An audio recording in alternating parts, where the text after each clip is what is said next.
हाथरस में भोले बाबा के सत्संग में हुई भगदड़ में मृतकों के घर लगातार राजनेता पहुंच रहे हैं और उन्हें सांत्वना दे रहे हैं। आज एनसीपी शरद पवार का एक प्रतिनिधिमंडल मोहल्ला नवीपुर गया और वहां मृतकों के परिजनों से मुलाकात कर उनसे पूरी घटना की जानकारी ली। प्रतिनिधिमंडल पार्टी के राष्ट्रीय महासचिव के शर्मा की अगुवाई में दिल्ली से यहां आया था। प्रतिनिधिमंडल में चंद्रहास मौर्य, सुषमा कश्यप, सत्य प्रकाश शर्मा आदि मौजूद थे।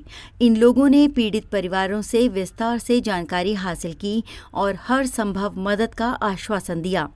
इसके बाद मीडिया से बातचीत करते हुए पार्टी के जनरल सेक्रेटरी के शर्मा ने मांग की कि पूरे मामले की सीबीआई जांच कराई जाए। उन्होंने कहा कि इस मामले की न्यायिक जांच हो रही है, वो अलग है, लेकिन इस मामले की पूरी सीबीआई जांच जरूरी है, तभी पूरी स्थिति स्पष्ट हो सकेगी। उन्होंने कहा कि इस घटना के लिए जो भी दोषी हैं, उनके खिलाफ सख्त से सख्त कार्रवाई होनी चाहिए। के शर्मा अन्य नेताओं ने ये भी कहा कि मृतक के परिजनों को कम से कम 1-1 करोड़ रुपए का मुआवजा मिलना चाहिए। घायलों को 10-10 लाख की आर्थिक मदद की जाए। 4-4 लाख रुपए का मुआवजा तो ऊंट के मुंह में जीरे के समान है। उन्होंने ये भी कहा कि इस पूरे मामले में प्रशासन फेल हुआ है। अभी तक ये भी जानकारी मिल रही है कि काफी शवों के पोस्टमार्टम भी नहीं कराए गए।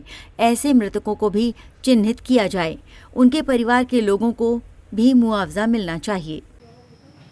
सर, ये सिकंदरा राव का जो हादसा है उस पर क्या कहना चाहते हैं? सिकंदर राव का हादसा जो है वो जो भी हुआ है, ये बहुत ही मतलब निंदनीय दर्दनाक घटना है। और दूसरा मेरा इस तरफ एक ही मांग है कि एक तो पूरे घटना की जो जांच है वो सीबीआई के द्वारा कराई जाए। जब भारत सरकार जो है ईडी और सीबीआई से तमाम लोगों की जांच कराती है तो इस प्रकरण में जांच से खतरा क्यों रही है? नंबर एक। दूसरा, जो ये बाबा, जो ढोगी बाबा और जितनी भी बाबा इस देश में हैं, जब और बाबाओं के खिलाफ कार्रवाई हुई है तो इस बाबा के खिलाफ कार्रवाई क्यों नहीं हो रही है? और ऐसे बाबा के आयोजनों पर प्रतिबंध सरकार लगाए। जितना भी असंवैधानिक आयोजन होते हैं सरकार उस पर प्रतिबंध लगाए। ऐसे आयोजनों को अनुमति न दे।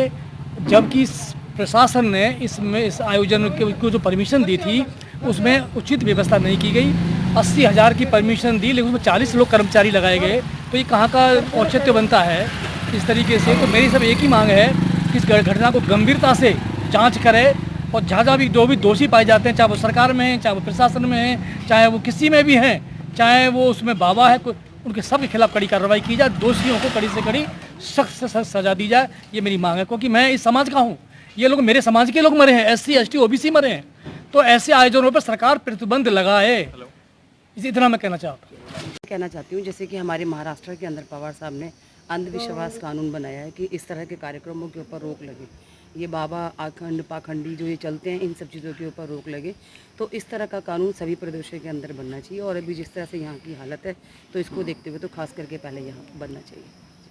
सर, आप क्या कहना चाहते हैं? मैं इस मामले में ये कहना चाहूँगा कि जो ये घटना हुई है बहुत दर्दनाक हुई है।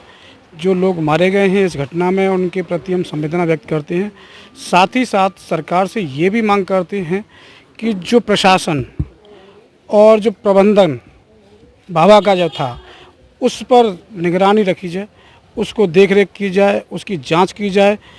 जैसा कि हमने यहाँ सुना है और देखा, लोग बता रहे हैं कि उस आयोजन में केवल बाबा के ही वॉलंटियर्स थे। बाकी के जो यहाँ के CO साहब थे उनको भी एंट्री नहीं दी जाती थी। तो मैं इसका ये कहना चाहूँगा कि प्रशासन भी उनके प्रति मातहत था।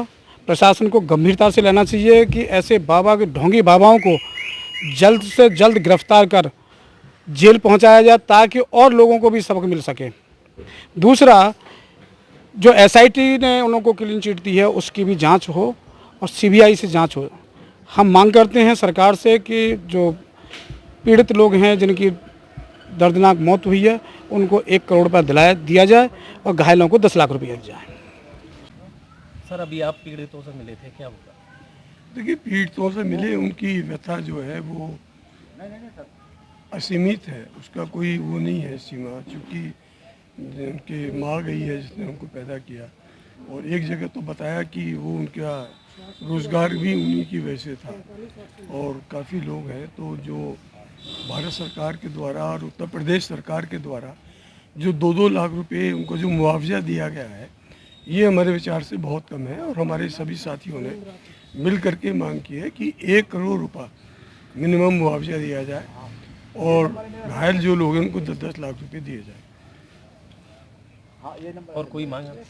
दूसरा हमारा सबसे बड़ा मुद्दा यहाँ पर ये है कि जिन लोगों का पोस्टमार्टम हो गया उनका तो पता पड़ गया कि इनकी डेथ हो गई, लेकिन बहुत से लोग थे जिनकी संख्या सैकड़ों में है कि जिन्होंने पोस्टमार्टम नहीं कराया, जो अपने घर ले गए और उनकी फिर डेथ हो गई, तो उनका तो कोई रिकॉर्ड ना गवर्नमेंट के पास है ना किसी के पास है, केवल उनके पास है जिनका आदमी घर से गुजरा है।